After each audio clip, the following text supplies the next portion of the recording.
My name is Aslan, and the land I inherited wasn't just soil or space, it was legacy.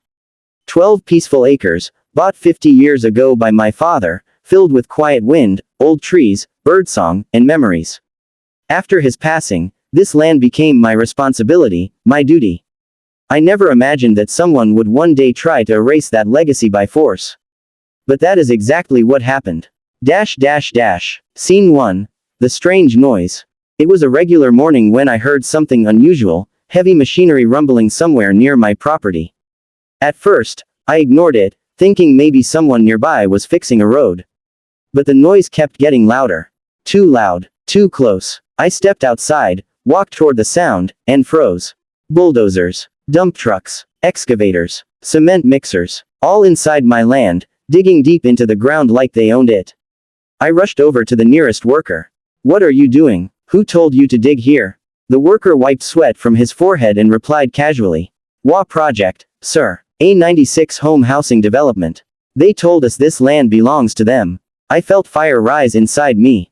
"This land is mine. Who gave this order?" The worker shrugged. "Sir, many people came yelling the same thing.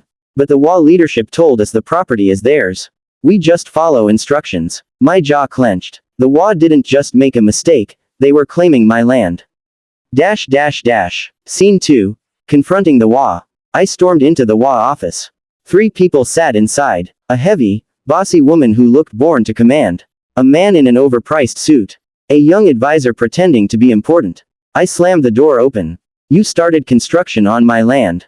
You had no right." The woman smirked. "Oh please, if it was truly your land, you would have stopped us earlier.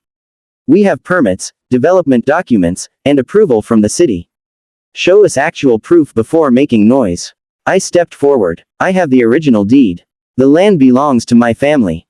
The suited man smirked. Sure. That old yellow paper, right? If you're so confident, bring it to court. Until then, our project continues." They dismissed me like I was nothing. And at that moment, instead of exploding in anger, I smiled. Because I realized something. If I stopped them now, they could twist the law, buy time, or claim confusion. But if I let them finish, if I let them pour millions into land they didn't own, then their loss would be unstoppable. A quiet, cold plan formed in my mind.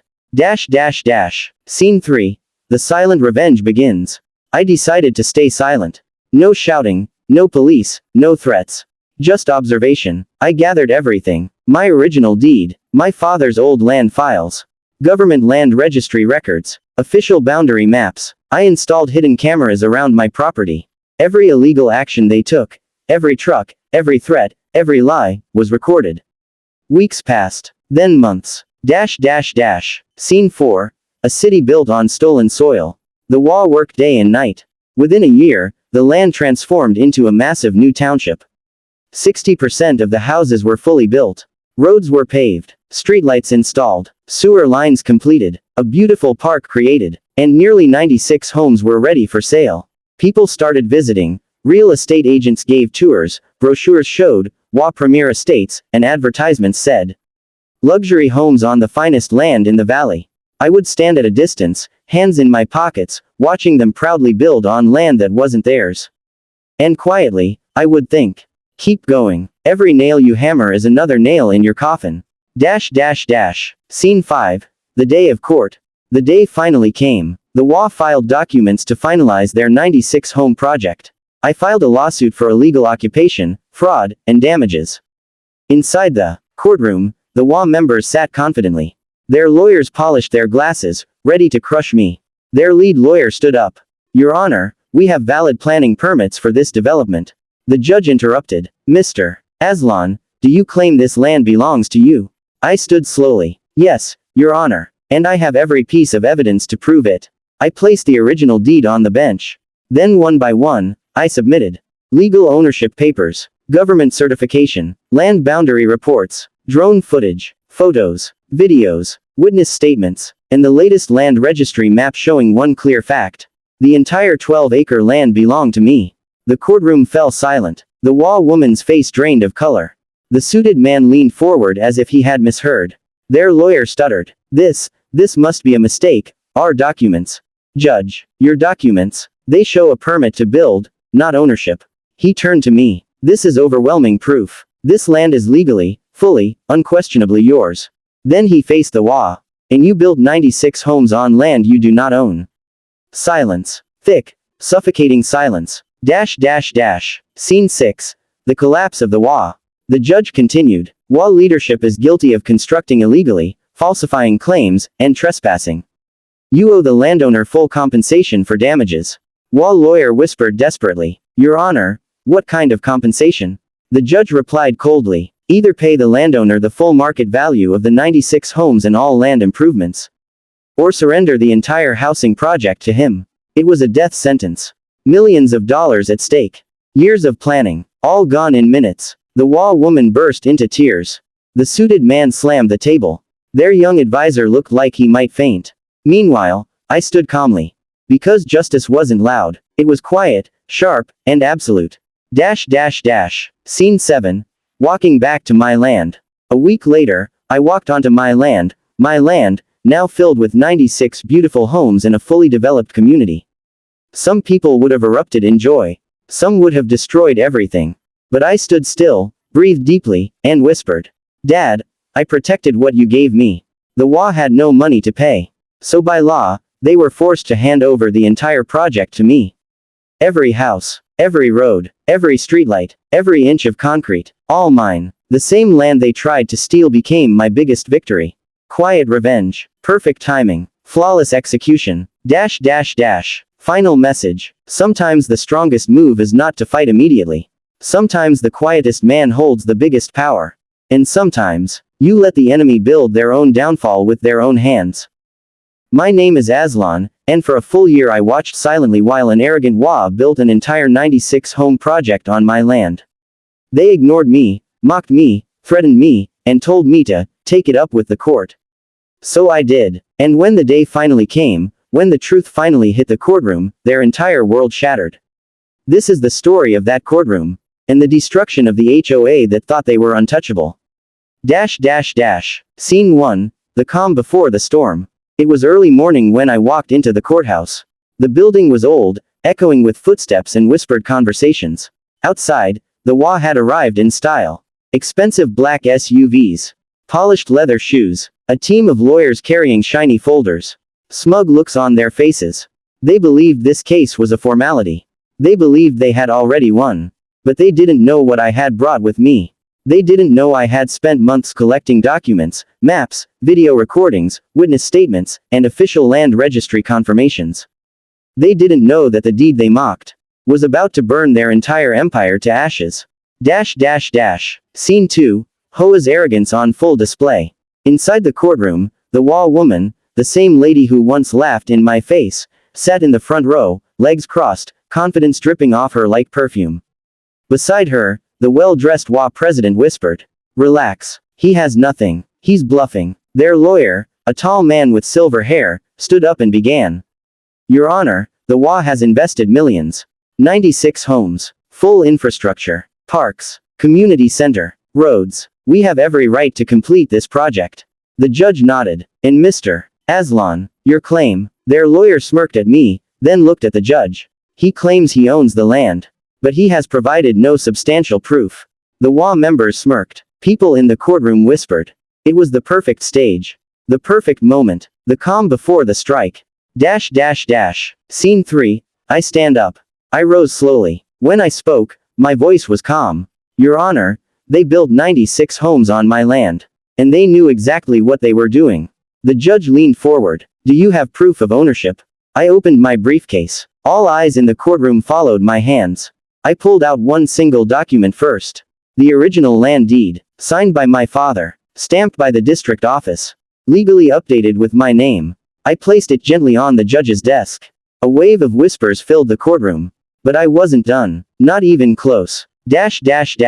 Scene 4. The avalanche of evidence. One by one, I placed certified land registry documents, government maps showing exact boundaries, surveyor reports confirming the coordinates, drone footage of the HOA trespassing, hidden camera recordings of their supervisors saying, "Don't worry about the owner." Screenshots of emails proving they ignored my warnings. Videos of WA members threatening me. Historical documents from my father. The latest land authority verification stamped and verified just weeks before the hearing. The judge flipped through each page. Every page made the HOA's faces pale a little more. Every map made their lawyer swallow harder. Every video made the audience gasp. And finally, I placed a thick file on the table. This contains every statement, every date, every recording, and every witness confirming that this land has always been mine. I looked up, but they refused to listen. They refused to check. They refused to stop. They treated me like a joke. I let the silence hit them. Then I added, "This is not an accident. This is a calculated theft."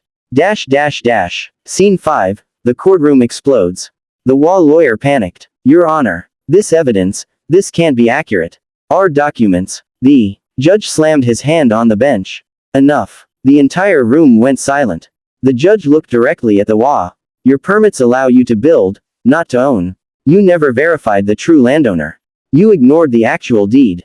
You built 96 homes on someone else's land." The HOA president stuttered. "Your Honor, we were told." "Told by whom?" The judge thundered. "You never checked. You never investigated. This is negligence, fraud, and illegal development." The HOA woman, who always spoke loudly, couldn't speak at all. She sat frozen, white as chalk, hands trembling. Scene 6, the sentence that destroyed them. Then the judge gave the verdict. The one sentence that ruined the HOA forever. "Since you built on land you do not own, you have two options. Option A, pay the landowner the full market value of all 96 homes, all roads, all sewer lines, all infrastructure, all improvements, a total amount worth millions. Option B, surrender the entire housing project to him immediately." Gasps filled the courtroom. The HOA lawyer whispered, "Your Honor, that would bankrupt us." The judge replied sternly, "That is the consequence of building illegally on someone else's property." The HOA president collapsed back into his seat. The woman began crying. The entire leadership looked shattered, like their souls had been sucked out of them. They came in expecting victory. They were walking out in ruins. Scene 7, HOA's collapse begins. After the verdict, the HOA lawyer quit the case. The project's investors pulled out. Buyers canceled their bookings. The construction company demanded repayment which the HOA couldn't provide. News channels began covering the scandal. The headline everywhere was, "HOA builds 96 homes on wrong land, owner wins it all." The HOA office was stormed by angry residents, board members fought among themselves, and the entire organization started to crumble. Meanwhile, I stayed quiet, because I had one last moment left to witness. Scene 8, the final transfer. 1 week later, I stood in the land registry office. A government officer handed me a folder and said, "Congratulations, the entire 96 home development is now in your name." I opened the file. Every house, every street, every park, every lamp post, every inch of the project, all legally transferred to me. The HOA president was forced to be present. He couldn't even lift his eyes. The woman who mocked me stood silent, broken, defeated. I didn't say anything to them. Justice had already spoken. Scene 9, walking through what was already mine. Later that evening, I walked across my land, now a fully developed neighborhood. Children were playing. Streetlights glowed softly. Green parks swayed in the wind. 96 nearly finished homes stood proudly. I placed my hand on one of the houses. And whispered, "You built all this believing it was yours. But it always belonged to me." Some people would call this revenge. But to me, it was restoration, justice, balance, returning to a world where power usually wins. But not this time. This time, truth won. Scene 10, the meaning of victory. People often ask me, why didn't you stop them earlier? Why let them build everything? Because sometimes, the enemy needs rope to hang themselves. The arrogant need enough time to expose their own stupidity. The loudest people fall the hardest. If I had stopped them early, they could have twisted the narrative. But by letting them finish, the evidence became undeniable. Their loss became total, and my victory became absolute. As I stood there on my land, looking at the project they lost forever, I realized. The best revenge is not violence. The best revenge is the truth. Delivered at the perfect time.